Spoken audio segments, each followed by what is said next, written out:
What's going on, guys? These are all 7 of my LEGO Ninjago modular buildings. Let's dive into it and see which one is best. This is just a disclaimer. All of these sets, or most of them, I got used, so some of them will be missing pieces, like the flex tube on this one, some flags on this one, so that is a disclaimer. The largest and most playable of all of my modular buildings would have to be the Samurai X Cave. The first play feature is being able to lift this little elevator up and down so you can climb into the custom Samurai X mech. I used the legacy one because I could not find the original one, and the most of the little smaller side builds were not included in this set, so I had to use the one from the legacy. It also had this one up here, which was a custom one that I made, which is like a little Samurai X jet. So that's also a custom one. You would push this up and it would launch it off, kind of. It would just lift it up. Then they have these little sliding platforms. So this one opens up and goes over to the Samurai X suit and to the Samurai X mech. It has these really cool detailed little screens of the map of Ninjago, then a little alert. Then it has the Woo crew over here, which was the Phantom Ninja from the, I believe it was the Cole book. And then it has 2 of the enemies from Ninjago. And then this side also opens up to reveal some blueprints. One to the little jet that was supposed to be up there. Another one to a little piece that would go onto the jet or onto the custom Samurai X mech. And then on the inside, it also had a little chest without a top that had a sai on the inside. Closing those both back up, on the side we can see the Stone Warrior armor up here. So that was a piece that they never released again, and it was just a custom gray version of the original stone armor. Then you had this little cage that could open up by twisting the top.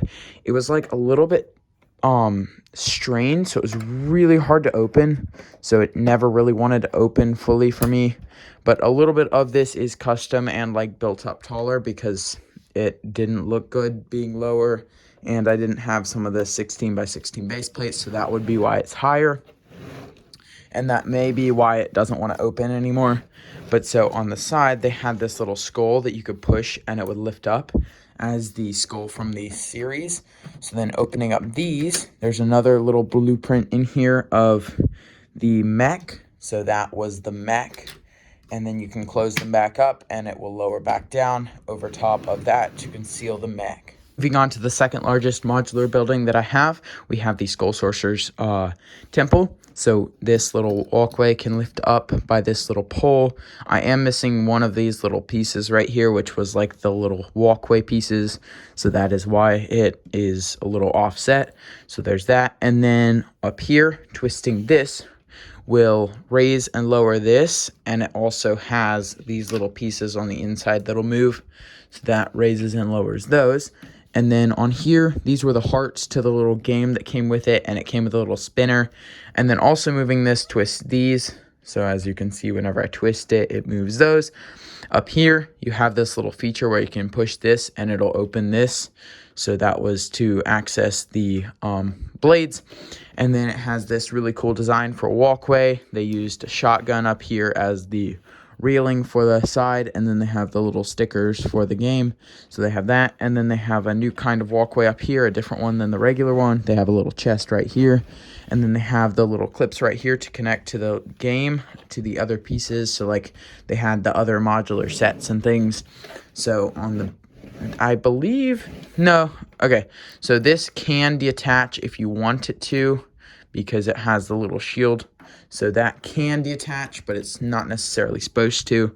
So that's the skull on the front. They used a bunch of different really cool techniques for this, and they have this little clip to use as that. They have the window frame as the nose. So they had a whole bunch of really cool details on that.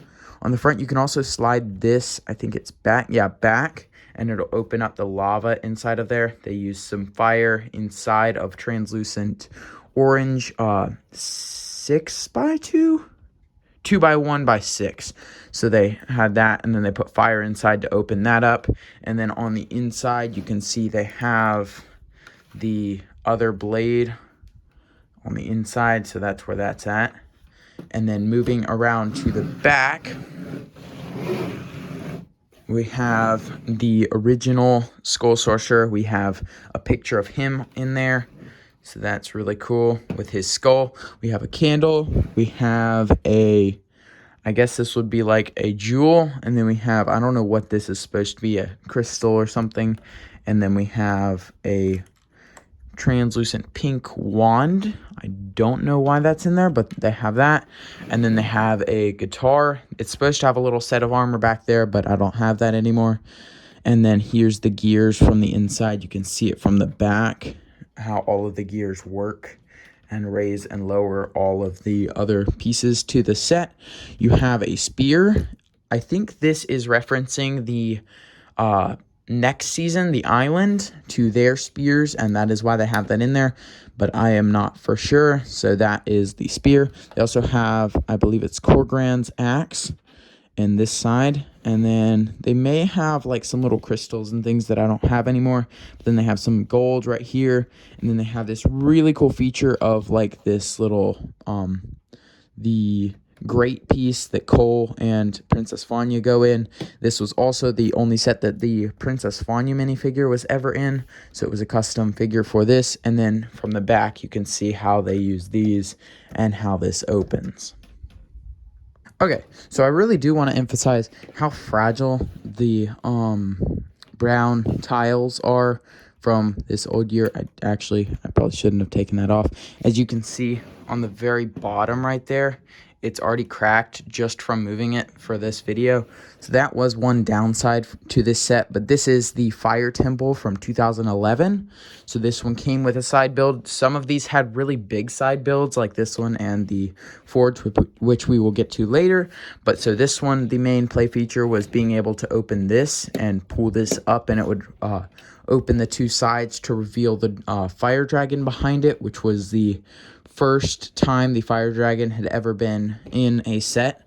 So it would sit on this little landing pad, and then his head would stick through the like circle in the center, and then it would sit there. They had these little like statues on the side of here. They had railings, and then it was supposed to be like suspended over water. I don't know why they did this, because in the show, if you remember, it was in a volcano, not on top of water. So that was kind of odd to me. But so they had that, and then there was a couple little side builds that went to this. On the top floor, they had these little fire pieces on top of domes. Also, this dark green cracked on both of these pieces. The fire doesn't stick in anymore because there's little cracks on the side, and that was just always really annoying. So like, as you can see on the side, it cracked, so it just doesn't work for this set. I mean, it looks really cool, but to get it and to display it, it always wants to break, and it's so annoying. They have really cool panels right here.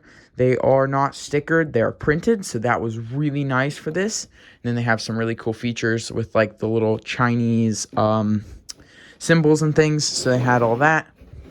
Moving around to the back, you can see on the inside we have this little dummy that they can kick. They have, I think this is supposed to be like a teapot and a teacup, but I'm not positive. They have the original swords, which they changed out, I believe, for season 4 to the new ones without the little hilt piece. So as you can see, they have no little like cut off end piece. They just have it, the cross all the way out to the end. So that was one feature on this one. Then on the inside, they have some more of those domes. Again, they're dark green, so they want to crack. And then they have a spear on this side and an original silver sword on that side.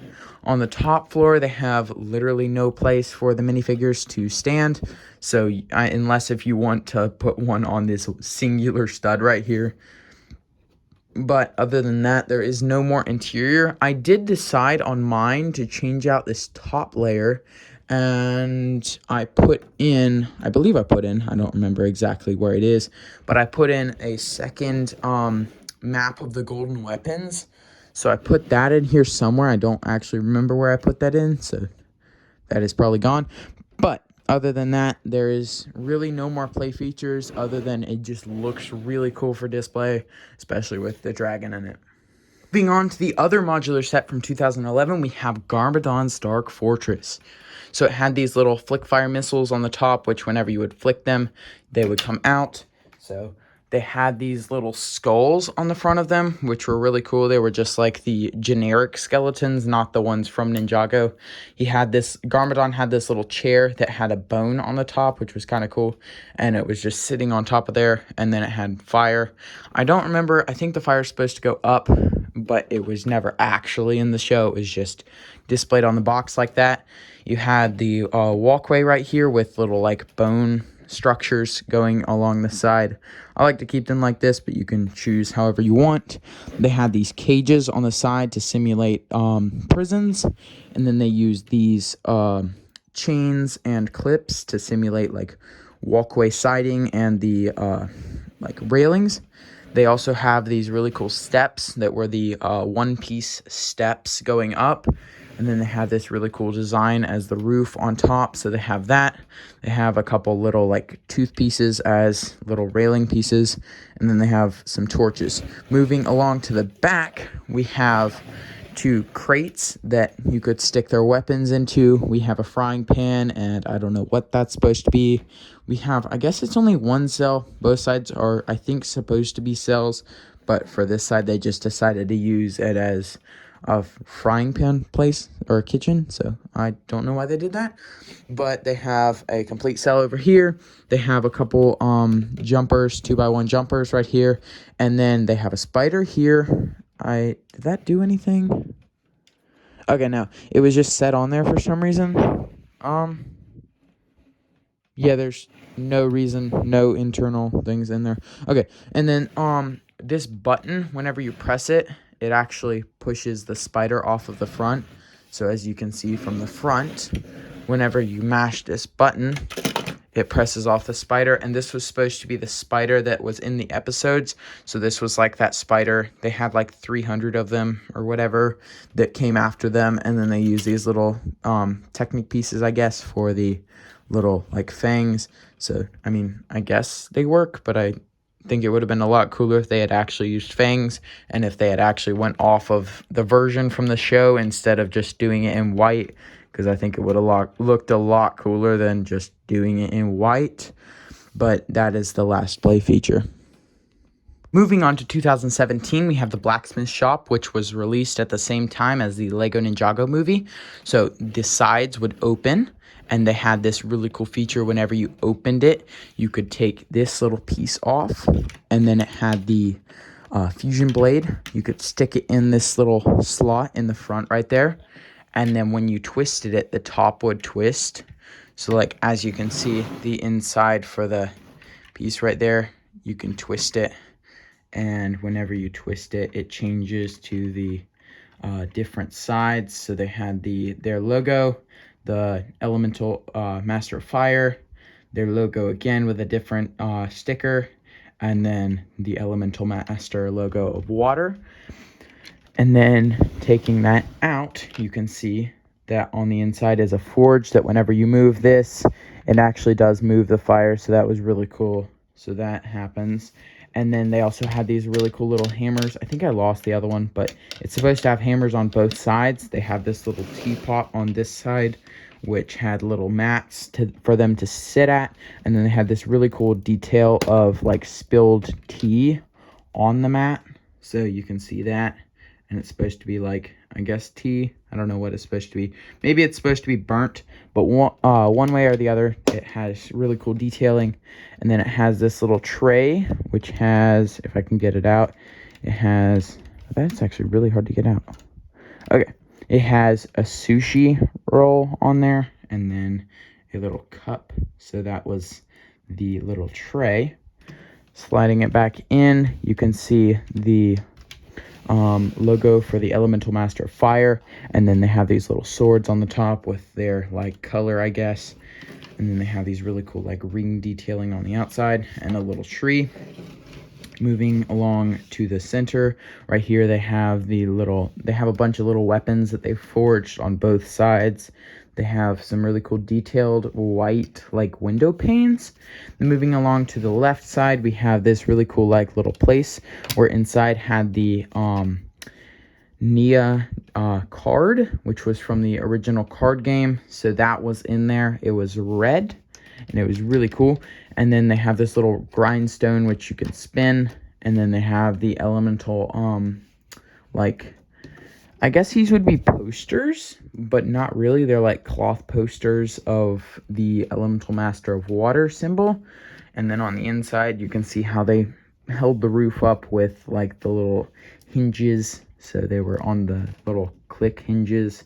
So every movement was a click to where they couldn't go too far.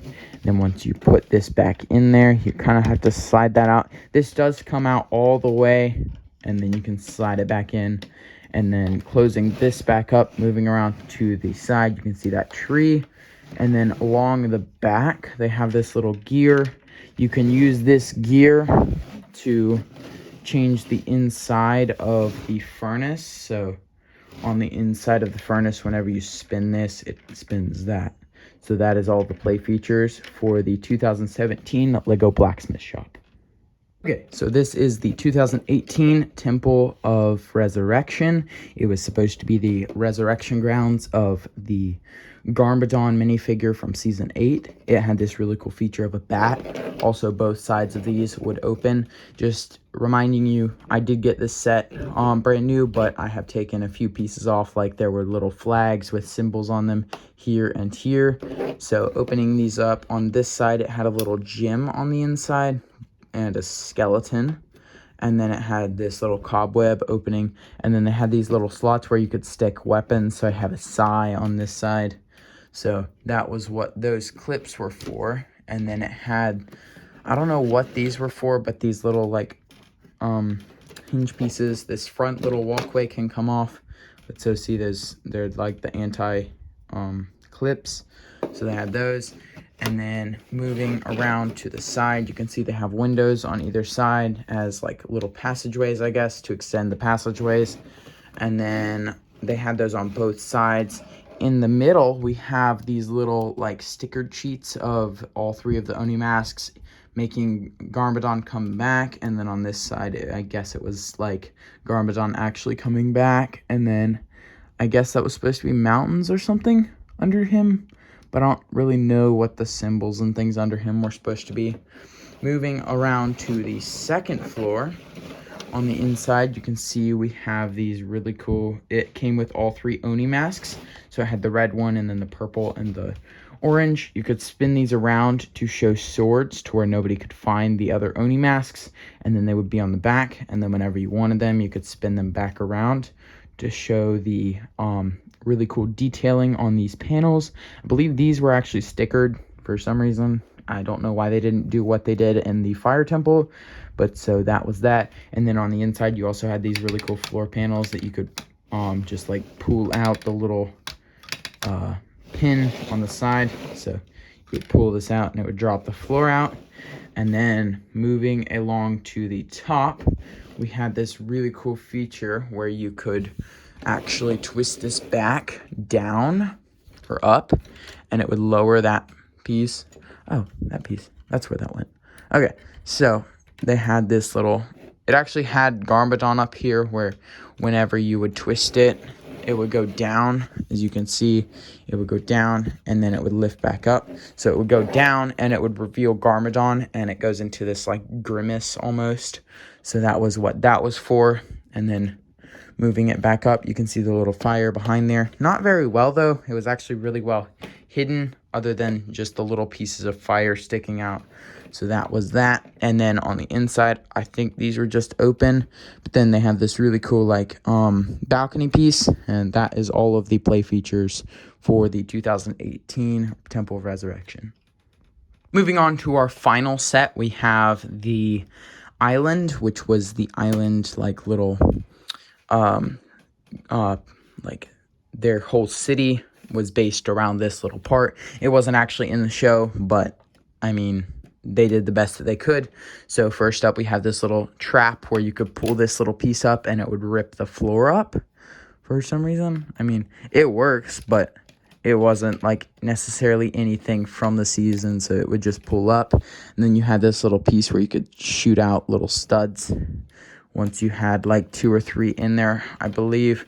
And then you had this little thing where you could stick a ninja on there, and then you could just pop it up. It doesn't work very well, but I mean, I guess. So they had that.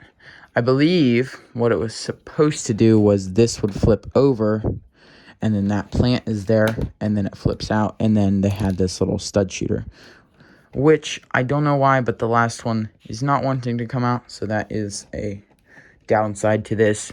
But it had this really cool like stickered sheet right here, which was like a little skull almost from the island, so they had that. And then over here there's another skull. I don't remember if I added that or not. They had these really cool like steps that were leading up to the throne almost, so they had that. And then they had the really cool like custom shields. So they had the Ojira shield and then the like diamond on top of the staff. I don't know why they had that, but they did. So putting that back on, it just, as you can see, there's just snot bricks connecting them. That stands for studs not on top. So they have those. And then on the right side, they have the zapper staves, I guess is what they're called. I just have a barrel of machetes because I got so many from this season. But they had that, and then on the inside, they had this little, like, crate thing on the inside, but again, I don't have that anymore, and it had some fish, and it wasn't like it was in the show or anything, so I just took it out. So they have another one of these little medallion thingies on the top, and then I was debating whether or not to add this in here with the review, just because it doesn't have... I don't put any minifigures into these comparisons between all of the sets, but I didn't consider this one as a minifigure, so it had this little feature where all three of these could separate, and they were like the guardians. They have the bottom one, the top one, and then the center one. But it was really cool because they had like all different kinds of like weapons and little like horn pieces on the top, so that would sit on top of here. There's a little hole on the bottom because it's a round 2x4 or 4x4 by 1/3. So they had that, and then you could like, I think you could tilt it, I'm not positive, but so they had that. On the left side, you can see they had this little cage which you could open, and then they had this little leaf which you could push, and whenever you pushed it, wait, hang on, let me close that. Okay, whenever you pushed it, it would lift up this little mouth. So that was like the escape for the prison, I guess. They built this head really nicely, and I really like how they used like the translucent orange pieces for the teeth. But that was really cool how they did that. And then on the inside, they also have a bucket and a bone for some reason. So that, I guess, was supposed to be their jail cell. Which did not go at all like in the show for some reason. There was a lot of foliage that I don't have for this anymore, and then up here was like a little fire, but again, it's been since 2000, I think like 20, so that was 3 years ago when I got it, because I got it as soon as it came out. So that is it for all of the sets from 2011 through 2023. That is all 7 of my LEGO Ninjago modular sets. This one, I believe, is the most playable one. This one and this one, because they have so many different interior play features. This one is really cool because half of them have side builds. This one has the best side build. This one is probably the cheapest one that you can buy right now, but then this one has a really cool side build too. So I would say they're all about equal. Just like my favorite would probably have to be the Samurai X Cave, just because it's the biggest one and it would be one of the coolest ones that I have. If you did enjoy this comparison, please make sure to like and subscribe, and as always, check out my vlogs channel, and I will see you in my next video.